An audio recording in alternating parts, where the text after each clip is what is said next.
Hey, I'm Jake, and today I'm drawing this.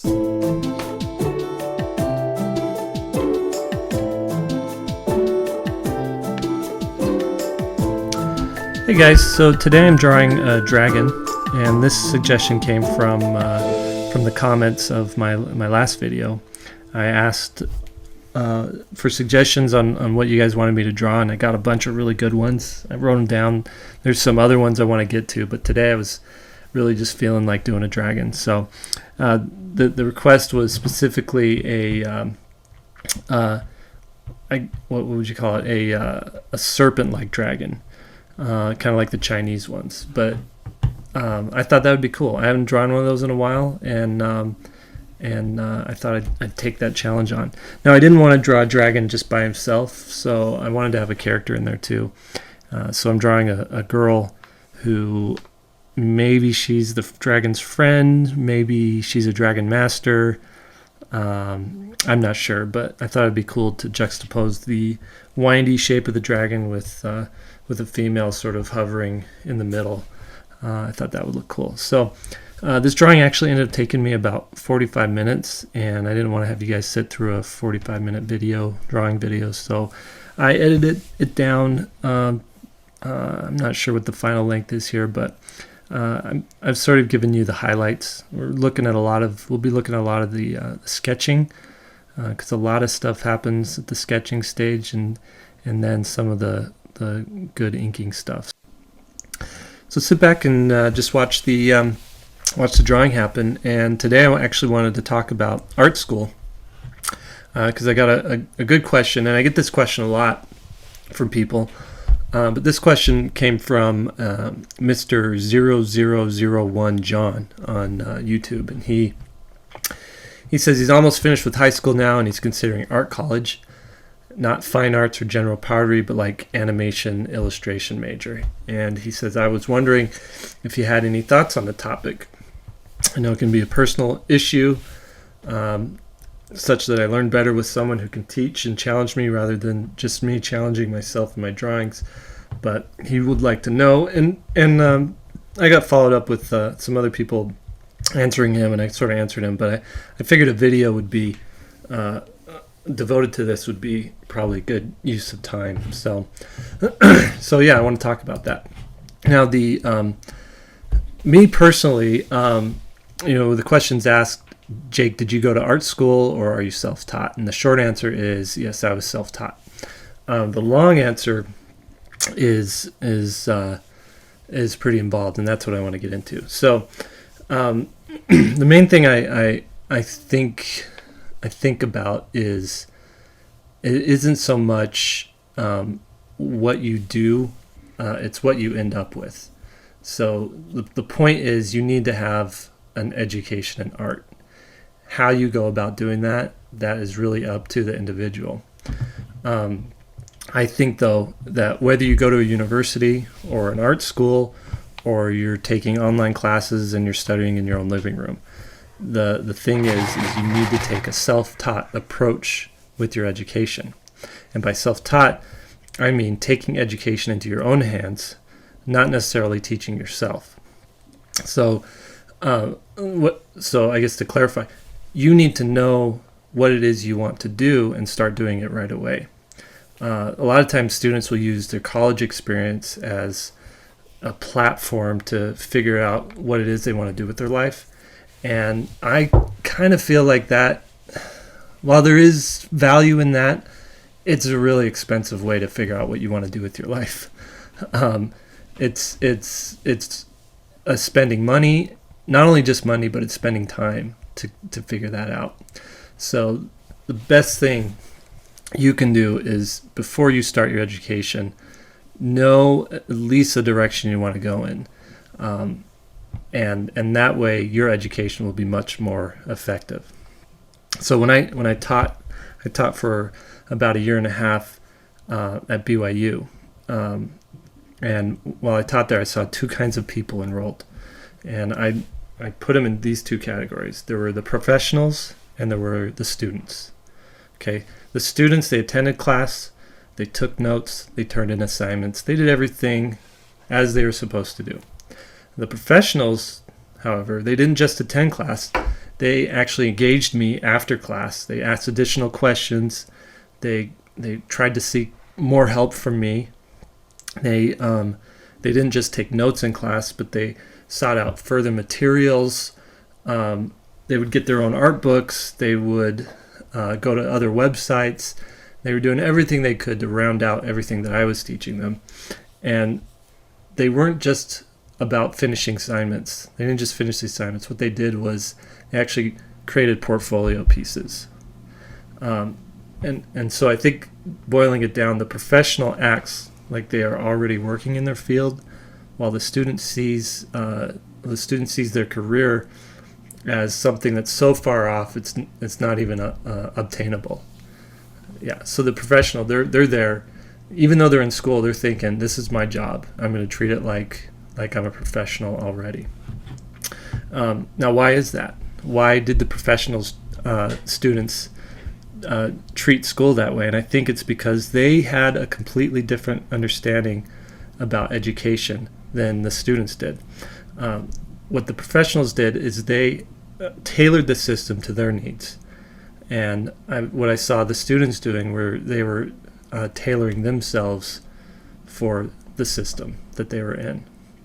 And I think that's key right there, is you need to look at the program that you're entering or the education that's available to you and have it work towards the needs that you need fulfilled in order to get that goal that you want, and not the other way around. You don't need to put yourself into the box that they've made for you. Now, this next part I say with some trepidation, but it's how I feel, and that is I don't think most art schools and universities can adequately prepare a student for a professional career. I think they can do somewhat of a good job getting them part of the way there, but I don't think they can do the full job to get a student ready for a career in the professional world. And I think it comes down to three main issues that you have to deal with at an art school or at a university. And number one is, a lot of times the programs are very narrow, and they're set up to teach you one thing or to go into one direction. So you might enter a program and they'll say, well, do you want to be an animator or do you want to be an illustrator? Well, what if you want to be a concept artist in the animation industry? There might not be a track for you there. And so that's why I say you have to mold the school to what you need. You might need to take some animation courses. You might need to take some illustration courses. And what that can do is there might be problems there in that if you're signed up to go into or if you're enrolled in the illustration program, you might not be able to take the animation courses or vice versa. So that's one of the problems. The other problem is, a lot of times the teachers, the professors, the people in charge of teaching are 5, 10 years, 20 years removed from the industry they're preparing you to go into. So while they may have the fundamentals down, the principles down, they may not have the most current information that you need in order to get a job in those careers, and that can be a problem. And then the last thing I think is when you're surrounded by a bunch of, even if they're good students, there's a level of mediocrity that you're sort of surrounded by. And what can happen is you think that you just have to be better than everyone who's around you in order to get a job in the industry that you're going for. And the truth is, you not only have to be better than them, you have to be as good as the professionals getting the jobs that you're trying to get. And so that can be something somewhat difficult to realize where that bar actually is. And so I think going into an art school or a university with an art program, what you're going to need to do is arm yourself with that knowledge and know that, okay, this program offers some of the things that I need, maybe most of the things that I need, but I'm not going to get everything I need from this. I need to go outside of this to find all the knowledge that I need. I need to find a mentor. I need to find these particular classes, whether they're online or whether someone else is teaching them.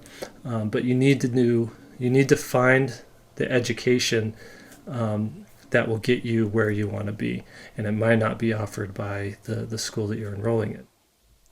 Okay, story time. Now, I didn't go to college for too long. I grew up in Arizona, and right out of high school, I enrolled at Mesa Community College for a semester, and I took some art classes, and then I took a break for 2 years to serve a mission for my church. When I got back from my mission, I enrolled again at the community college and for another semester, but I ended up dropping out about halfway through that semester. After that, I took a few night classes, but that is pretty much it for my formal college education. But I never stopped learning. So the reason I dropped out was I was offered a job at Fox Animation Studios, which was in Phoenix. And I kind of sent my portfolio out there on a whim, thinking maybe, it was a long shot, but maybe they would hire me. And they ended up having an entry-level position for me in the in-between department. And so I decided school will always be here. This job opportunity is pretty much once in a lifetime for me. Up until that point, I'd never met a professional artist working in a field that I wanted to get into. And so here was this studio of 300 people who all had jobs working in animation, doing the kind of art that I love to do, and they were supporting themselves, they were supporting families, and I was like, holy cow, this is actual a possibility for me. Up until then, I had no idea how I was going to do this thing I love to do and still not have to live under a bridge. What was cool about this job was I now had access to all of these professionals. The pay was horrible. I wasn't paid very much, but I didn't look at it that way. I saw this as the next step in my education. And what I did was I went around introducing myself to these guys, and I would show them my artwork. I'd show them these personal projects I was doing, and they had all kinds of advice and all kinds of tips and things for me to do. Some of them even took me on and tutored me, right? And so I learned so much from that. And ever since then, every art job that I've gotten, this art job led to other art job, I always took advantage of the senior artists that I worked with and tried to learn as much as I could from them. And I looked at the bar that they would set, and I tried to reach that bar.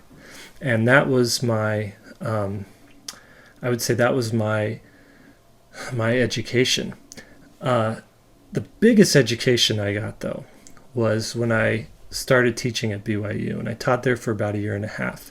What happened was in 2010, I left the animation industry, and because I wanted to pursue some personal projects and I wanted to try teaching. And what happened was the 11 years prior to that of working professionally, I had to take all of that information that I'd learned from other artists and I'd learned on my own and distill it down to core principles and techniques. And in a way that I could relate it and share it with other students.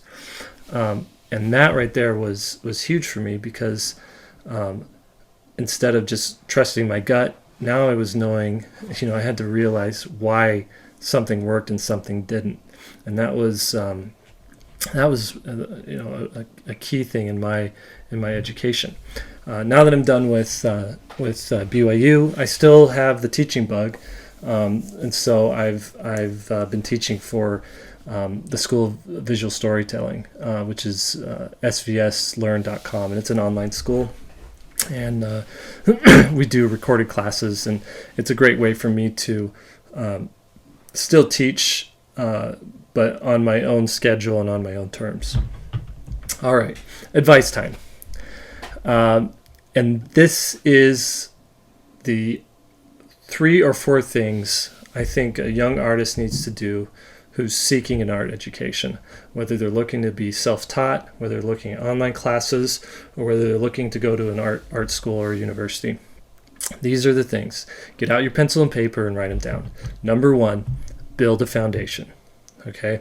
Your art knowledge needs a solid foundation to build on. Now, there's a handful of principles and techniques that every good artist needs to know, and I don't care how you learn these. You can learn them at your school, you can learn them online, but these are the things, these are the fundamentals that you need to know. You have to learn composition, you have to learn light and shadow, you have to learn color theory, how colors work. You need to learn how to draw the human form, understand anatomy, life drawing, those types of things. And you have to know how to do perspective. Okay? Those are the things. I don't care how you learn them, but that's what you got to do. You have to learn them. Okay, number two.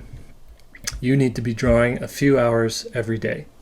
Okay, understanding those principles is one thing. Being able to handle a pencil and actually put those things on paper is a whole nother thing. And the only way that you're going to become good at that is by having the drawing chops. Okay, and that comes from just drawing a ton. You should probably be filling a sketchbook once a month, maybe 2 months, depending on how big the sketchbook is. So I once had a student, and she was light years above everybody else in the class, and she was just a solid drawer. She could paint fine, but her drawings were amazing. And so I asked her about it. Wow, you're really good. How come you're so good? And she said that ever since the 7th grade, and she was a couple years into college, but she said ever since the 2nd grade, she's filled a sketchbook every month. And she got good. She had a little bit of talent, but she got good with just the brute force of drawing all the time. Okay, so draw a few hours every day. And if you think about concert pianists and these violinists and these guys who are super good at tennis, or any sort of sport, they're doing their thing a few hours every day, if not more. And it's no different with art. If you're going to want to be a professional and you want to perform at the level of other professionals, you got to be doing this as much as they're doing it. All right, so number one, build a foundation. Number two, draw a few hours every day. Number three, copy. Okay? Now, bear with me. A lot of people say you shouldn't copy, but I say copying is really important. If any of you have ever learned to play an instrument, did you start by writing your own compositions and performing those in front of other people? No, you didn't. What you did was you learned Twinkle Twinkle Little Star, or you learned the basic piano songs written by other people, or whatever instrument it was you were learning. And once you had practiced those and once you had got them down, then you could apply that to your own music that you wanted to create. And I think it's no different for artists. Okay, I think you should have a copy sketchbook that you show to no one. It's just a sketchbook that you fill with copies. Other artists that you love, find their work, copy it. Copy films, pause them, and copy what you see on the films. Copy. And what happens is you slowly start to pick up their techniques, and you slowly start to pick up their style. And all of that is going to help you develop your own techniques and style when the time comes, and when you've gotten more comfortable with the fundamentals that you're learning. Okay, so copy. And lastly, number 4. Okay, start and finish a personal project. One of the best ways to learn how to do something is to actually go out and do it. If you want to draw comics, go draw a comic. If you want to illustrate a picture book, go illustrate a picture book. If you want to be a concept artist for feature films, then start designing characters and environments for an animated film that you made up, or that you think should be made based off of something else. The key thing there is that you do it, and the most important part is that you finish it. Okay? I want you to repeat that I want you to repeat this mantra, okay, the whole time you're working on it.